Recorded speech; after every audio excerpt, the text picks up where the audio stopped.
their policy of rapprochement with Iran and their effort to get the nuclear deal created a political climate where the result was a derailment of this policy. So some efforts were intentional. I think some were not. So that's Josh Meyer. He's a reporter for Politico with Shannon last night, standing by his story that the Obama administration allowed Hezbollah a pass in order to get the Iran nuclear deal done, including allowing Hezbollah to raise money through the sale of illegal drugs around the world. Wow.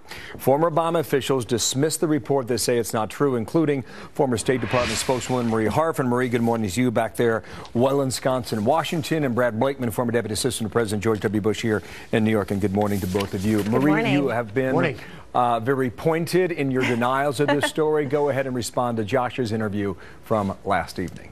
Absolutely. I mean, first, the Obama administration took many actions against Hezbollah, so to say we gave them a pass is just not true. But on this story, what I think happened is there were the sources he had who didn't get their way in policy fights. Not because of the Iran nuclear deal, but because the CIA didn't like what they were proposing. DOJ didn't like it for totally unrelated reasons. But it's easier to blame everything they don't like on the Iran nuclear deal because other people don't like it too. And so there's no evidence to back up their claim that the nuclear deal got this outcome. He was specifically, there's just no evidence. He was asked specifically about that and said the following about his sources in the piece. Again, back to the interview last night with Shannon. To say that the people that I quoted were low-level people is sort of ridiculous. These were the people that led this task force. They were not ideologues. They're not flawed. I don't know what she's talking about. There it is, Marie. And Brad, your reaction there then?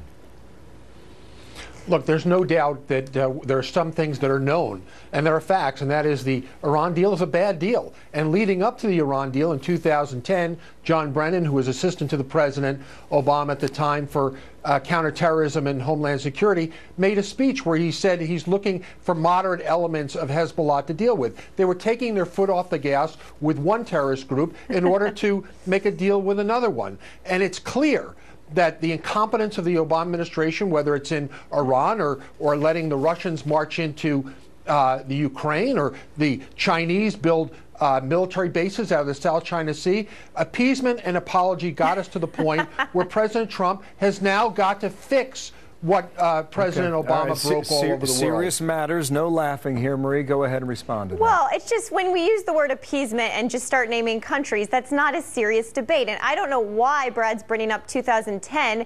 We didn't even start the Iran talks till the end of 2013. So let's get our timing. You were leading up to it, Marie. Okay, I was there, Brad. I was part of this, and I was there. And so let's just get our facts right. This Politico story alleges that we made a DEA project less successful because of the Iran deal. That is not true. There's no evidence to back that up. And just saying it and having sources who say it doesn't make it true. So we can debate Obama foreign policy towards Hezbollah. I'm happy to have that conversation. But when you blame everything you don't like on the nuclear deal, it just becomes a conspiracy theory fest, and it's not based in reality. Where was Hezbollah getting their money then?